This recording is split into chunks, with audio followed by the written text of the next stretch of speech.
Okay, so in this video, I'm going to show you how you can get started with AI Studio using the live streaming bidirectional API. So the key thing with the multimodal live API for Gemini 2 is that this allows us to do both voice back and forth in real time, and also to be able to send voice and video in and get voice back or voice and text back in real time here.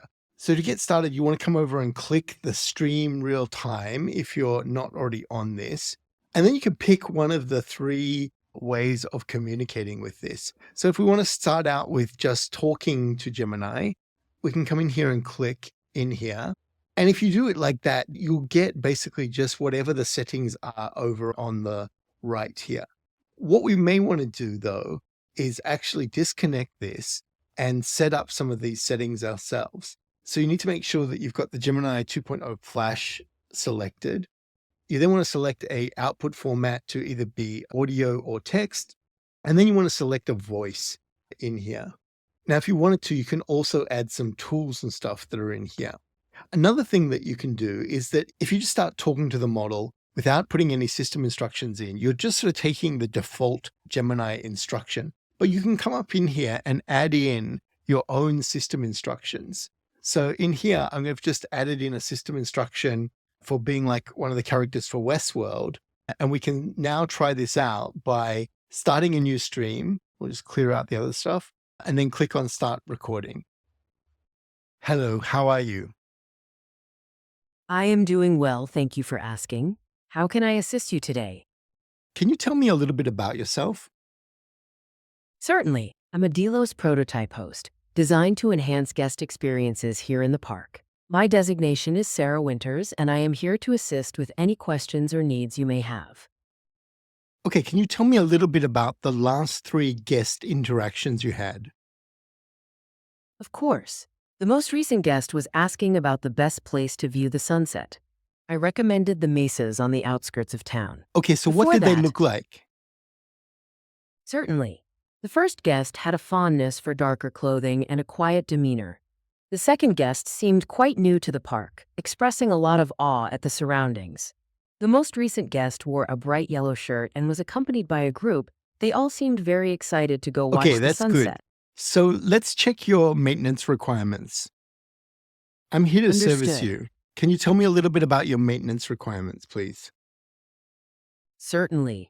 My maintenance involves a diagnostic scan every 72 hours, a weekly behavioral calibration, monthly narrative updates, and a quarterly core system optimization. In addition, immediate diagnostics are run following any anomaly. Okay, I think it's time for us to power you down now. Understood.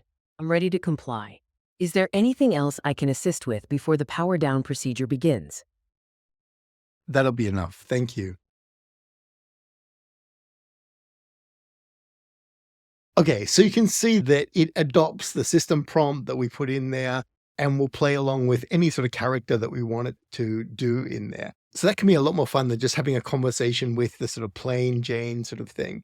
The second thing you can do with that system prompt is you can actually give it instructions about languages that you want it to speak. And you can even get it to sort of do things where it can act as sort of like a language tutor or a tutor for a particular topic and stuff and quiz you back and forth, just like you can with sort of any large language model. Okay, the second example that I want to show you is where you can get the model to actually help you out with something. And this is basically where it can sort of look at something on your desktop and talk to you about that.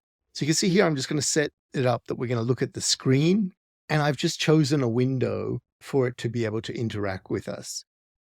Okay, Gemini, can you see my screen? Yes, I can see your screen. It appears to be a design application with many card design templates displayed. Okay, do you know what app this is? Yes, the app on your screen appears to be Figma. It's a collaborative design tool used for creating user interfaces and Okay. prototypes. So I've never used Figma before, and I've just opened this, and I don't know how to zoom in. Can you give me some instructions of how I could zoom in, especially with key commands? Sure, I can help with that. To zoom in Figma using keyboard shortcuts, you can use Command+ on Mac or Control+ on Windows. To zoom out, It's Command plus minus on Mac and Control plus minus on Windows. Okay, let me just try that. Okay, yep, you're right. I can zoom in like this. Okay, so what I want to do now is how do I drag it? Because when I try and just highlight things like this, it's just using like a select tool. How do I get the hand tool to be able to drag it? Okay, I see what you mean. To use the hand tool in Figma, you can hold down the spacebar on your keyboard. This will temporarily switch your cursor to the hand tool, allowing you to click and drag to pan around the canvas. Once you release the spacebar, it will switch back to the previous tool you were using. Does this help? Yep, this is great, Adam, and it's working really well. Okay, so I think I found the card that I want to use for the website design. If you look at the one that I've got in the middle of the screen now that's got April 1 on it, how can we make this better for a website? Okay, I can help you brainstorm some ideas to improve that card for your website. First, I see it says April 1st. Could that be a date that needs to be changed? And what kind of content would be on that card?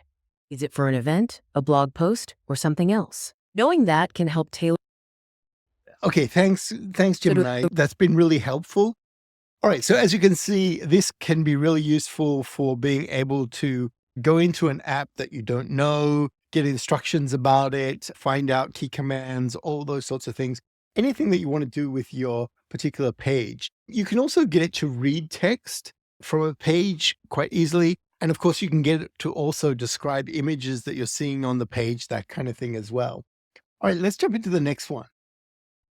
Okay, so the last way to interact with it is actually to get it to turn on in a live video. Now, this works really cool if you're doing it with mobile or something like that. You can do this. But the other way that we can do this is we can actually have a live conversation where it can see our camera as well. So hopefully you should be able to see me there.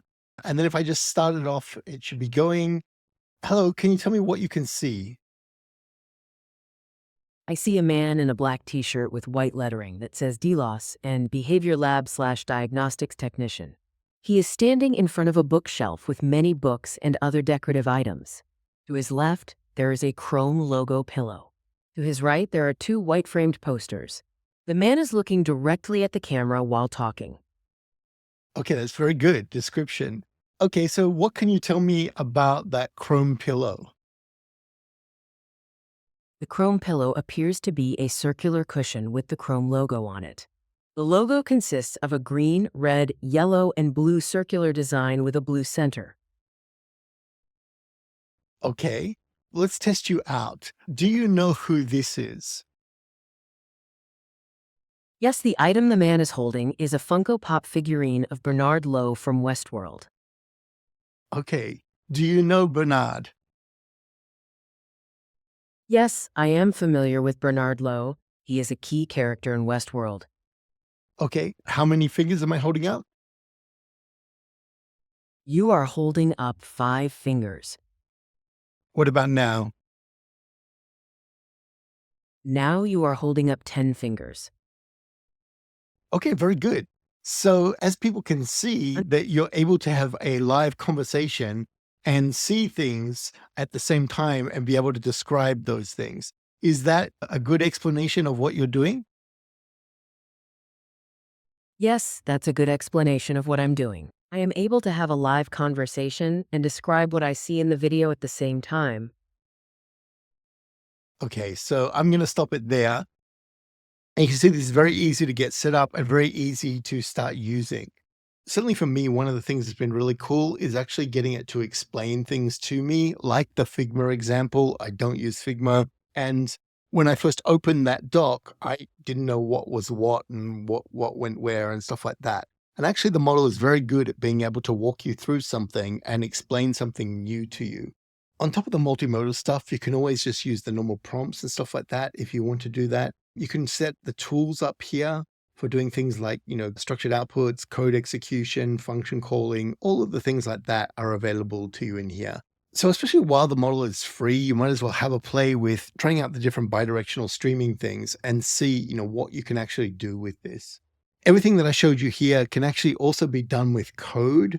So the new unified SDK actually has a cookbook out for Gemini 2 now, with a number of different examples of how to do the basic things with standard sort of text prompting and doing all that, right through to the live API and using the bidirectional multimodal API that I've shown you in here as well.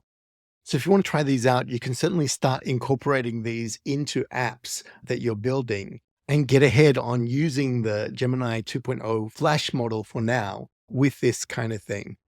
Anyway, as always, if you've got questions or comments, please put them in the comments below. If you found the video useful, please click like and subscribe, and I will talk to you in the next video. Bye for now.